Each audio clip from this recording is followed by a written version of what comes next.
House. Hope you guys are doing good. Welcome. Today gets at the blog. That day, yeah, blog, one of the two. There's a bonfire as magic that will be chilling in some like campsite, you know, sitting around the fire, having some mainly convos, being will be motivated and taught and prepared for you. So yeah, we'll be just there chilling as gents, and I hope you guys enjoy. The clips. I have some questions that I prepared. I got from my friends. You know how gents tend to shy away from reflecting deeply into their thoughts. So I hope you guys also enjoy seeing how certain men feel life. But catch you guys in front. I'm still learning, guys. It's weird. I'm still learning, but I hope you guys enjoy. Catch you guys on the other side. Thank you. What's up? Hey. You look ugly, man.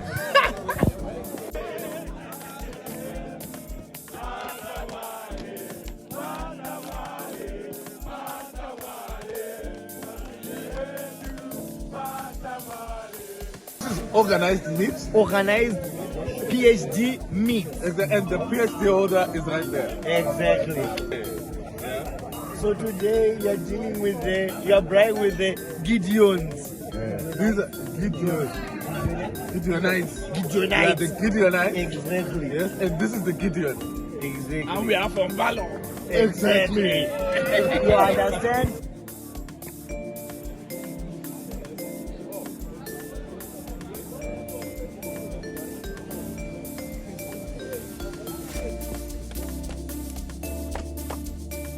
Hey, what's up? We've arrived here. Bonfire. Hey, my dude, how's it? How's it going? How's the bonfire, John? Yeah, Skejula, my man. You good? I'm good, man. Great. So, I'm gonna ask you guys a question, eh? What's it? Okay. So, the question is, how do you define weakness as a man?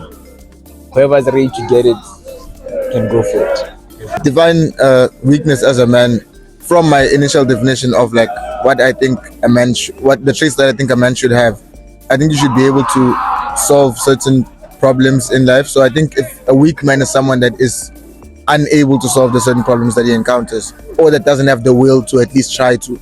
So I think it has to do with the will that you have. That's my definition. Yeah. So I think aside from ability, I think it should be the willingness to try and solve every problem that you encounter, or to overcome the problems that you encounter. That's what I define a weak man. That's what I think. Yeah. And you, Mr. Yeti? Honestly, for me, this is a very tricky one. What I define is that a weak man isn't simply the inability of doing something, but I define him as a man who hasn't reached a point to where he's able to recognize his potential based on his purpose. Why I say his purpose? As a man, when you know your purpose and the value you carry, you're able actually naturally to do what you have to do, meaning provide, actually take action towards your highest aspiration. So for me, my definition of a weak man is a man who builds his confidence based on his friends and his external things. So he doesn't really seek to find his inner strength and his inability to reach his highest potential in any environment. That's for me. Thank you, man. Yeah, this one is pasta, eh? You know it's pasta. Yeah. What's up, my guy? What's going on? So I have a question for you, my guy. How have the people who have raised you made you view life? I would say to be a hardworking person, don't view life in a way where if people say do this, then you have to do that. You have to be able to look things from multiple angles. Don't just go with life. You have to choose. You have to believe what you have to believe, and if you believe in those morals or those principles, you have to stick by those principles, whether you're in what country or you're with who or whatever the case may be. You need to be able to stick to your guns and just be yourself. Don't make people make you act a certain way just because you're around those people. You need to be able to say, okay, if these people, I'm around these people and these people are doing this and this is not what I was taught to do, then you don't do that. And that's not you. That is not you. No matter what environment you're in, I would say that is the one and most important thing that I would like to live now. Thanks, man. How does pursuing a God-centered relationship look like for you? Pursuing someone whom God has ordained for your life is worthwhile. It is something that even God himself desires for us to be pursuing, rather than just looking for someone that you think, because he likes to eat pork or she likes to dress this way and all those things. I feel like all those things, they're external factors, but we have to get to look at the internal factors, like looking at the internal attributes, the inside. Who is he? Who is she? You understand? So I feel like pursuing a God-centered relationship has to be one of the first priorities in life, because it is what is going to even determine the lifespan of a relationship. Because you don't just marry the outward person, you marry the inward person. So for you to get to know the character of the person, I feel like you really need to put God first in everything that you do, so that when God leads you to choosing the right person, at least God knows the character. Even, of course, we are saying you must do due diligence, whereby you have to investigate over time.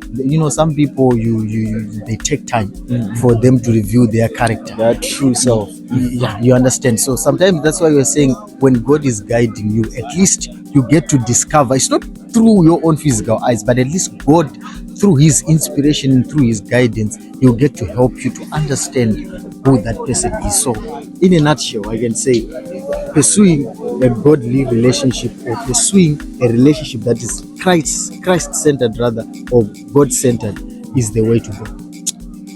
Thank you. Wonderful. How does pursuing a God-centered relationship look like for you? Pursuing a God-centered relationship. That's a good question. First, I think it's in the question.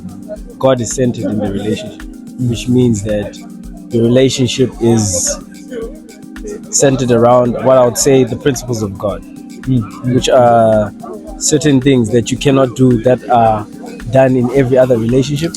Because you have a God-centered relationship means your relationship is bound by the principles of God. That's what I would say is a God-centered relationship. And having a God-centered relationship in the day and age we are in is very important, because it protects you from so many things. You understand? Yeah. So I think that's what I can say. I need you on the podcast, man. I need you on the podcast. What keeps you motivated to keep serving Christ? Christ himself, basically, in the sense that when he was here, he served, and the satisfaction that comes with serving in the ministry is like nothing I can't tell you. You have to experience it. The joy of having to do something in service to the Lord, the pleasure you get from completing whichever task you're doing or I'm doing at the moment, keeps me motivated to serve. Even just after I served, I have that drive to say, is there not more that I can do? So And what advice would you give to someone who has been serving but feels like no answer is coming? I'll say keep at it. And there's that scripture where it says, do not tire to do good. Don't tire to do good. Don't faint. Just keep on seeding, and you never know the moment that your reward is going to come. Because same way you can plant a tree today, can plant a seed today, it doesn't wake up tomorrow manifesting already. So I'll say keep on planting, keep on serving, keep on one step at a time. Don't look for the reward in that sense. in sense of reward. Maybe what you're looking at is not what the Lord is rewarding you with. Yeah. Look at you now. Look at you. Look at you. Yeah. Maybe the Lord is keeping you. You could have been in an accident, but you're not seeing it. Maybe you're focused on getting money on the wrong thing. So stop looking at the reward from your eyes. Try to ask the Lord to make you see things according to His sight, according to how He sees what you are doing. I would. Thank you. Thank you. You kill them, man. Hello, bro. Good. Doing well. We are a young man who I believe has been through much. What advice would you give to 10-year-old Elder Mangun? 10-year-old Mangoba. Don't try to figure everything out in the middle of the situation. Allow God to show you everything in due time. You not have all the answers today. You don't have all the answers now. In fact, at 10 years old, you don't even know what is going to happen in the next 2 days. Leave it in God's hands. Don't try to figure everything out on your own. Allow His wisdom to flow.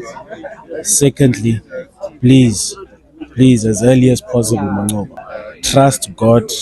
Give your life completely to Him. There's a lot of things you're going to lose the more you run away. The more I ran away, the more things I lost. If I was with God much earlier, I'd be probably much further and probably much more, I don't want to say happier, but just say much more further. And at peace, man. At peace, far more at peace. Many mistakes wouldn't be haunting me right now as they're haunting me today. I have to forgive myself for a lot of things. But right now, I would say, surrender your life to Christ much earlier. It will save you from a lot. I need you on the podcast soon. Anytime. You have my number. Bring me up. Thank you. Cheers. Thank you guys for watching. We're at the end of the episode. Subscribe, like, share, let me know what you guys think. Keep giving me advice, keep growing with me. We're in the new year now. I hope we start up the year charged up, serious and focused. I hope we start our goals early. I hope we are deliberate about the things we do. One thing I learned this year is that stuff like living a godly life is something you have to make a decision on your own. You understand? So be deliberate about your actions. You who call yourselves Christians, let's strive to be typical Christians and live a godly life. Let's shift from being the hypocrites we are, the two-faced Christians we are nowadays, and let's be serious, man. Let's not be in between. The Bible says you should not be lukewarm. So yeah, guys, but I'm looking forward to a great year with you guys. The podcast, the vlogs, everything else. I'm looking forward to having a great year with you guys. It's all out. We're feeling cold this side, guys. We're feeling cold, but catch you on the other side. Skejula, don't give a flip.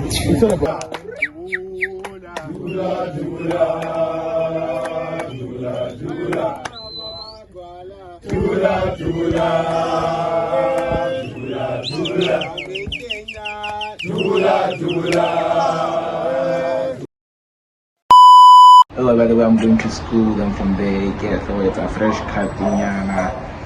Yeah, but I'll catch you guys on the other side. Thank you. Hey, what's up? This guy gave me What an interesting question. You made you view life, if I should say. That's what I define a weak man. That's what I think. Yeah. And you must have like you ever faith, anyways,